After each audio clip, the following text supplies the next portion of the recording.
салом дӯстони азизу гиромӣ, ба шабакаи мо хуш омадед. имрӯзҳо дар матбуоти Тоҷикистон ба омадани Путин ба Душанбе ва ҳамроҳшавии Тоҷикистон ба Иттиҳоди иқтисодии Авросиё ҳар гуна сару садоҳо пахш мешаванд ва шаҳрвандон дар ин масъала бетараф набуда назарҳои худро иброз медоранд, ки қисмее аз ҳамроҳшавии Тоҷикистон ба Евразес зид буда, қисмати дигар тарафдор мебошанд. ва ҳоло мо тарафҳои манфӣ ва мусбии дохилшавии Тоҷикистонро ба Евразес бо як қатор далелҳо ба шумо пешниҳод менамоем. аз шумо эҳтиромона хоҳиш мекунем, ки пас аз тамошои ин навор дар комментария назари худро бинависед, чунки назарҳои шумо навори моро пурра месозанд. манобеи огоҳ барои ба узвияти Иттиҳоди иқтисодии Авросиё розӣ кунонидани Тоҷикистонро ҳадафи асосии сафари қарибулвуқӯи раиси ҷумҳурии Русия Владимир Путин ба Душанбе ном мебаранд. Игор Шувалов, муовини аввали сарвазири Русия, рӯзи 27 январ дар Душанбе эълон кард, ки раиси ҷумҳурии Русия Владимир Путин ҳафтаи наздик аз Тоҷикистон боздид мекунад. худи ҳамон рӯз Дмитрий Песков, сухангӯи Кремл, бо тасдиқи ин хабар гуфт, ки боздиди Путин аз ду кишвари Осиёи Марказӣ, Қирғизистон ва Тоҷикистон дар назар гирифта шудааст ва дар Москав ба омода кардани ин сафарҳо аҳамияти хеле бузург медиҳанд. таърихи рӯз, барномаи сафар ва он масъалаҳое, ки зимни сафари Путин ба Тоҷикистон бояд баррасӣ шаванд, ҳанӯз эълон нашудааст. Игор Шувалов танҳо ишора кард, ки сухан дар бораи масъалаи ҳалношуда дар равобити Русия ва Тоҷикистон меравад, ки то сафари Путин бояд ҳаллу фасл шаванд. яке аз чунин масъалаҳои ҳалношуда албатта узвияти Тоҷикистон дар Иттиҳоди иқтисодии Авросиё, яъне Евразес, як созмони минтақавӣ таҳти нуфузи Москав аст. мақомоти Русия ду солбоз пойфишорӣ доранд, ки Душанбе бояд садоқаташ ҳамчун ширкати стратегии Русияро намоиш дода ба ин созмон ҳамроҳ шавад. як манбаи огоҳ аз ҷараёни музокираҳои Русия ва Тоҷикистон гуфт, Путин албатта барои тамошо ба Тоҷикистон намеояд, балки ҳатман барои ҳалли ягон масъалаи хеле муҳим. чун ин масъала метавонад фақат як чиз бошад: узвияти Тоҷикистон дар Иттиҳоди иқтисодии Авросиё, як созмони минтақавии зери нуфузи Москав. дар Душанбе аз забони Шувалов ваъдае садо дод, ки Москав метавонад як қисми муҳоҷирони тоҷикро, ки аз ҳаққи сафар ба Русия маҳрум шудаанд, авф кунад. токунун аз миёни кишварҳои муҳоҷирифиристи Осиёи Марказӣ танҳо ба Қирғизистон ноил шудааст, ки дар соли 2015 ҳудуди 55 000 аз муҳоҷиронашро аз рӯйхати сиёҳи Русия берун биёрад, вале он авфи ғайрирасмии муҳоҷирони қирғиз танҳо баъди он сурат гирифт, ки Қирғизистон ба узвияти Евразес пайваст. Тоҷикистон низ ба гуфтаи манобеи огоҳ танҳо дар ҳамин сурат, яъне ҳамроҳ шудан ба Евразес, метавонад ба авфи муҳоҷиронаш ноил шавад. дар ҳоли ҳозир 304 000 шаҳрванди Тоҷикистон дар рӯйхати сиёҳи Русия қарор доранд. иттиҳоди Авросиё ё Евразес соли 2010 дар заминаи иттиҳоди гумрукӣ ташкил шуд ва дар аввал танҳо се кишвари аз нигоҳи иқтисодии пешрафтатари пасошӯравӣ, яъне Русия, Беларус ва Қазоқистонро муттаҳид мекард. Москав аъзои дигари иттиҳоди гумрукиро ба ин созмони нав роҳ надод ва шарт гузошт, ки онҳо бояд пеш аз пайвастан ба Евразес сатҳи пешрафти иқтисодашонро ба се кишвари узви Евразес баробар кунанд.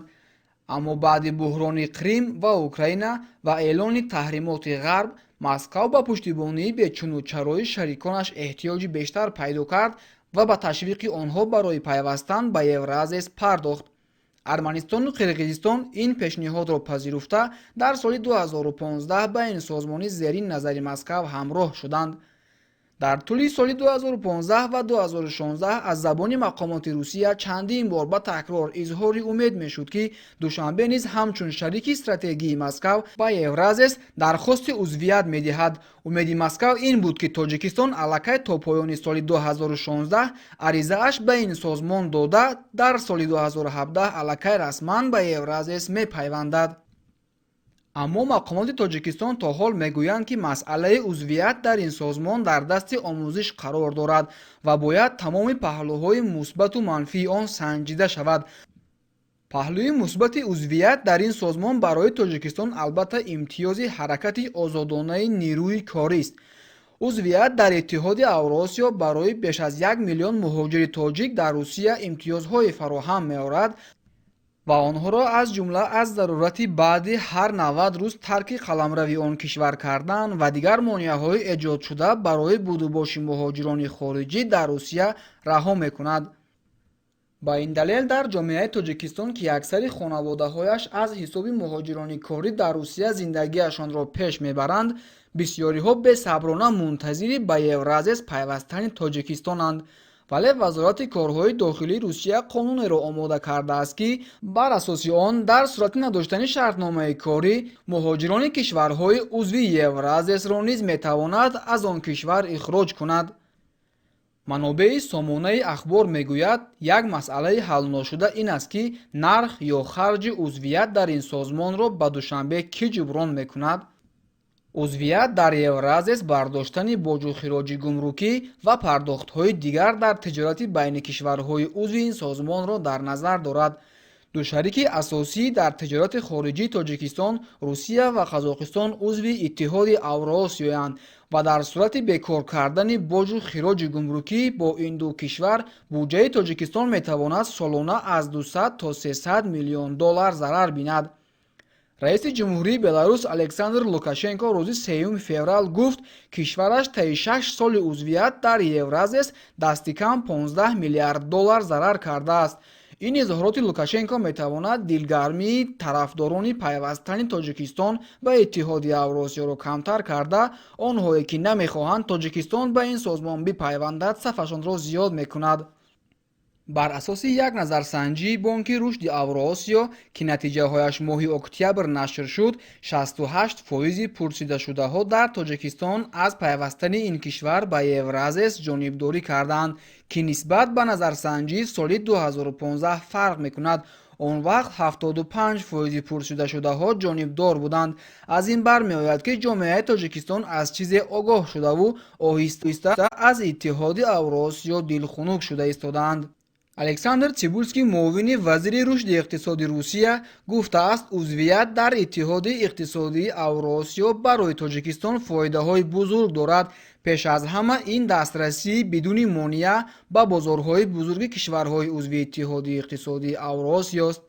این قریب 200 میلیون مشتری را در بر میگیرد. این حرکت آزادانه سرمایه، خدمترسانی ها، مال ها و ذخیره های کاری است.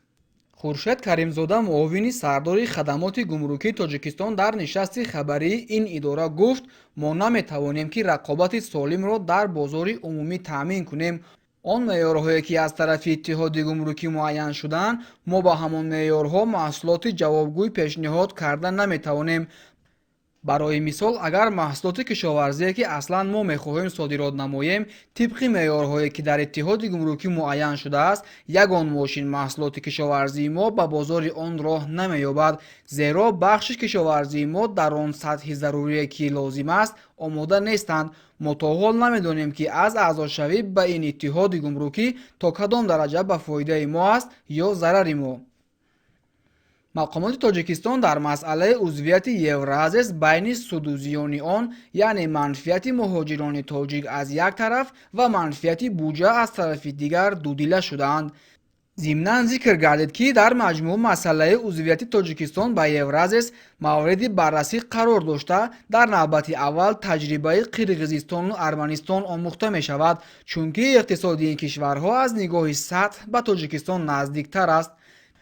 در دوشنبه در این رابطه به تجربه قرقیزستان همسایه اشاره میکنند که سال 2015 به اتحاد اوراسیا پیوست و حالا از این انتخابش چندان خوش و راضی به نظر نمیرسد.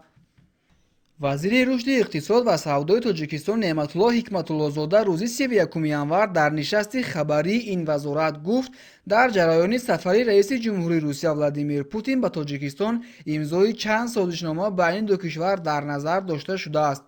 او از گفتن جزئیات این سازشنامه ها خودداری کرد و تنها گفت که این قراردادها به رشد من بعده روابط مسکو و دوشنبه روانه شدند.